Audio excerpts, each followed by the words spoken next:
Hello, it's me, Galen. Galen's got Parkinson's. Today I'm going to talk about the 10 war games that I regularly play, and the book, film, television program, all three, any combination that influenced me the most into playing those games or has continued my playing of those games. And I've ranked them. I've ranked them in order of how much I play them, how long ago I started playing them, and why they're still in that top 10. Bit of a preamble. I have an Ancients army. I have two Ancients armies. I bet you get that a lot. If you're like me and you play a lot of games on your own, then you end up with two armies, don't you? Because you want to have one on each side. So I've got Alexander and I've got Persians. And they're at 6 mil. But I don't play it very often because I'm not happy with the rules. And I'm going to try, provocatively, going back and trying the old 1976 Wargames Research Group rules. I don't know how that's going to go. I went off Wargames Research Group rules 40 years ago. But we'll give it a try and see what happens. And I don't do any naval warfare. I do if somebody comes and says, hey, do you want a game of American Civil War battleships or World War II? Or what? Yeah, of course I'll play that. I'll never say no to a game. But I don't have any of those things. They don't appeal to me. I've got a friend who likes to sort of visit Sails of Glory with individual ships. Right, it's a fun game, but it's not for me. So I'm going to go in reverse order. You have to wait, see, and see if you agree. What would your 10 be? What you could do, pause this now, and then you don't know what I'm saying now. Unpause it, and write down your 10, and then unpause it, and then listen, see if we agree. I went through my games. I'm nearly 70 now, and I had all sorts of bits, unpainted things, and I got Parkinson's, and I couldn't paint things, and all went wrong. So I decided the best thing to do, in the sake of common sense and humanity, was to get rid of things that I didn't want, sell them, give them away, whatever. Rather than having them in big boxes in the garage, deal with it. And I dealt with it to the state where I've ended up with 11 games that I play. They're very different games. There are several games maybe within that genre. I'll come to that. So I've got 11 because I'm including Ancients. But I don't play Ancients very often. So this is the top 10. So I should have like music, shouldn't I? At number 10, number 10 is Colonial. Now, the influence for Colonial is dead easy. The film Zulu. I like other films like Isandwana. I like the Zulu Dawn. Stuff about the Northwest Frontier. There's a really good one about a chap on a train trying to get a prince to safety. That's a good film. 55 Days in Peking. I can think of several, but Zulu is the one that comes to mind. And funnily enough, I don't play Zulus. I have more Sudanese Mahdists or Northwest Frontier tribesmen. I don't really do the other stuff. And I do, and if you go back through the videos, you'll see I've done one where I defend a fort. I don't do many pitch battles. I do it as a skirmish game, really. So Colonials comes in at number 10, and I do that at 28 mil. So that's done. Number 9, I've got World War I Aerial, Wings of War, or Wings of Glory, or whatever it's called. And again, I've done videos on that in the past, so you can go back and have a look. There are 3 particular films that spring to mind when I talk about this, but I got into this through reading fiction. When I was at school, I had a mate who came to me and he said, "Oh, I've got so." He knew I like war books. There's some good war books in the library. He said it's about this guy in the First World War. He's called Big Les. Big Les. So yeah, you like Big Les books. I never got into Big Les. Very strange titles. I'm not going to even say them. So I read, when I was at university, college, I read a whole series of books about stop with camel pilots, de Havilland pilots. I can't even remember the names of the books or the authors, but they were sort of random fiction about World War One Royal Flying Corps pilots. They were great. So that got me started, really. But it was the actual game. I had a friend who'd acquired more planes than he wanted from someone who was closing a shop, and I bought a big bulk load of them years ago. I'm glad I did, because I got them at sale price, and they've been fantastic, and it gave me everything I needed. So I like that game. It's not a game I play forever, because it doesn't. I like campaigns, and I have campaigns for the colonials. I have maps and everything. I don't have a campaign for World War One. It's just an aerial game. I do have lists of individual pilots, and I keep a record of how well or how badly they do, but it's not a campaign. So number 8, American Civil War. Now, the American Civil War comes in at number 8 because my brother and I do American Civil War, and he has a Union army, and I have a Confederate army. The only reason for that is one of us had to have one and one had to have the other. The reason why it's not higher up is because I only have the Confederate army, so I can't do it on my own.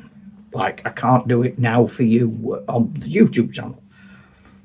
There aren't particular books or things. I've always had an interest in the American Civil War, and I don't know why. It started very young.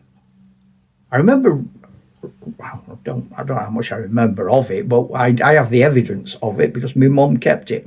When I was about 6, I think it must have been a wet day, and we all stayed in at playtime, and we got to get bits of paper and write, and I got a piece of A4 paper and folded it, and I wrote a story. There's a little picture inside, and it's about a haunted fortress, Confederate fort with a Confederate garrison. And my mum still got that story. I thought it was like an epic, wonderful piece. it's only 4 sides of A4. Most of that's a picture. But anyway, so that was 6 years old. I don't know where that came from. I do know there was a book in the library where I lived that it was called Reb, or Johnny Reb, and it had a Confederate soldier on the front hiding in rocks. I never read it. It was far too old for me. And I know I got my grandma to knit me a grey jumper with the red stripes, like a Confederate corporal. And again, I don't know why. I like the grey. I like the grey and the blue. I didn't know anything about the politics and the reality of the situation. Being a young English kid in a mining village, I don't know what it was. Didn't see any films about it, and the films that have been on, so like Gods and Generals, Gettysburg, they're, in my opinion, a bit long-winded. I mean, I was dead keen on watching Gods and Generals, and kind of in the interest of honesty, I fell asleep when that Union officer is giving the long Julius Caesar speech, or is it some ancient Roman banging on about invading, and the troops cross the bridges in Fredericksburg, and it goes on and on and on. I nodded off. So I don't really have an influence for the American Civil War. It's just one of them random things. It's an interesting period because it sort of falls between Napoleonic and modern. So American Civil War is number 8. Number 7 is World War II. Now, I personally do World War II, and I do Battle of the Bulge. And I do that because I like the idea of going into town on a Thursday, going to a toy shop, buying some Airfix soldiers, 1/72 scale, coming home with them, painting them. Don't have to order them, not metal, blah, like I did when I was a kid, because the whole thing is be like you were when you were a teenager, because that was good. So that's what I do. And I thought, well, I've never painted anything with snow. I've never done winter scenery. I've done deserts and things, but so okay, where's the battle? I can have winter scenery. I know, Battle of the Bulge. Probably the biggest influence on that is something like Band of Brothers. I know there are loads of films. I'll tell you what's not an influence on it, that original Battle of the Bulge film with Tell It of Alice. No, we're not bothered with that. So, that's number 7. Number 6, Napoleonic. Can I tell you, Battle of Waterloo, the Waterloo film, the Rod Steiger film. Fantastic. I mean, me and my mate watched that 7 nights in a row consecutively back in the 70s. Because if you didn't, they went off. They disappeared. They couldn't get one video. There were no videos. They vanished for about 7 or 8 years before they randomly appeared back on the telly. If you wanted to see them, you went and saw them. So we saw them a lot. There's a book called A Near Run Thing, which is a good book. And I wish I could remember the author, and I can't. I'm sorry. And it takes the whole battle from midnight of the day it starts to midnight of the day it ends, and it looks at very specific characters, like a chap called Mercer and so on. Not necessarily principal generals, not Wellington and Napoleon, but Rollo like that. That's what Rollo's favourite contribution so far. That's his number 1, because he barked once. So that's a good book. It's called A Near Run Thing. It's well worth a look. And again, Airfix Figures, where I started, and then most war games clubs I went to. First one I went to in 72, they did Napoleonic 25mm using Hinchcliffe. The second one I went to in Scarborough did Napoleonics using Airfix. The third one I went to was in Oldham. They did Napoleonics doing 15mm. So I've always done clubs. I've always done or always did do Napoleonic. That was like a bog standard. You're in a war game club, you do Napoleonic. So Napoleonic. So number 5, the Wild West. Now these are not strictly war games. That's a I always play these as skirmish games. I got into them from doing Timpo. I like the Timpo figures, my little swappets. I had the buildings. I had quite a few cowboys and Indians and cavalrymen. I still got them, and I was recently persuaded to paint the well, I didn't paint them. My mate painted them, but we painted them, and we'd use them now. We use them a lot, and I've even bought some more. And I've got the buildings. Some are a bit rammy and broke and got no doors, but I've got a decent sized town, and we play that as a skirmish game. And again, I suppose things like Magnificent Seven, Good, the Bad, the Ugly, those sorts of films. The real fun films didn't influence games. I'm a big Clint Eastwood fan. So things like Pale Rider, Outlaw Josie Wales, they're up my street. If you want to sum up my Western love, they're the 2 films you would come up with. So that's 5. 4, English Civil War. I can think of no film that does the English Civil War justice. You might make a comment. I can't. That Cromwell thing that's dire. It really is dire. Oh, ugh. So I can't really think of any English Civil War proper film. But you think how important the English Civil War is to England, to our political system, to our rule of government, to the way our country looks, to the rights we have as people. We should do more about the English Civil War. We bang on about focusing on the king. We do a lot about Henry VIII. But mad tyrant. Why? And I'm talking about Cromwell. I'm talking about the war, the whole English Civil War as a thing. The Wars of the Three Kingdoms. Proper English Civil War. Let's have a film. Let's do it somehow. So now we're in the top 3. Da da da da da. Da, da, da, da, da. And then at number 3, science fiction. Provocative. Yeah, well, I started doing things like Space Hulk, Rogue Trader, and then I got into the old Citadel things, and you've got Star Trek, Star Wars came along, and they all brought with them figures. And I've got a brother who's a lot younger than me, and he was sort of the right age for Star Wars when it landed, if you pardon the pun. A pun. I'm a fan of a pun. So, sci-fi. I mean, I play sort of all random things. I play spacey games like Ground Zeroes, Full Thrust. I play Stargrave. I play 5 Parsecs. I play Traveller. And I randomly drop crews into various scenarios. I like sci-fi. Shoot me. No, don't shoot me. That would be very nice. Number 2, coming in at number 2, the Dark Ages. Now, I love the Dark Ages. I love the Dark Ages. Call me old-fashioned. Call me very old-fashioned. I like that period after the Romans have beetled off. Ta-ra, Romans, bye! And before, well, even before Alfred the Great, who starts to make sense of things. I like that bit in the middle where it's all a bit hazy. The venomous bead and people, Gildas the monk, and legends that could be true, could not be true, but we know they're not true. King Arthur, Merlin, stories like the Mabinogion. I like all that, and I like being able to make things up because you can't prove they're wrong. And you can have your own worlds. And I like all the new rules that are coming out. Dux Britanniarum, which you will know from previous videos I can't say, or Dux Britannicum. There's all sorts of things, and you can watch them and play your own games. And you can make your own worlds and your own maps, and I've done videos about that. If you go back, I'm going to do some more of them because I didn't do them very well. Wait, it didn't matter because none of you watched them. So yeah, Dark Ages. I like the Dark Ages. I like the campaigning element.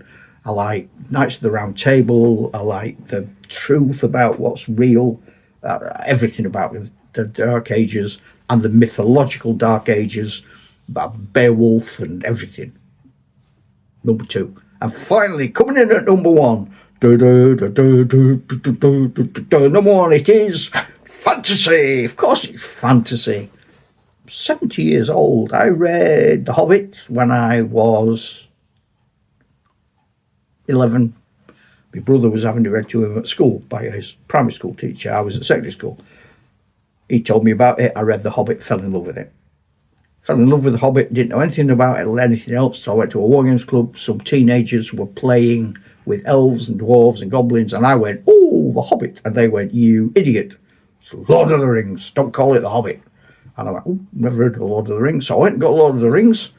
Wow. Fell in love. Maps, elves, languages, you name it, it's in there. That's the bee's knees. That overrides everything, that book. Every influence. And I started wargaming that in, I would say, 73. Because I went to college in 75 and I was well into it by then. So it must have been before that, but it was after 72 because I was at the Wargames Club. That's the logic, anyway. Call me Miss Marple. So I watched Lord of the Rings. Minifigs from Southampton, miniature figurines. Did a range of figures. Fantastic. I still play with those figures now. I've still got some of my very original ones.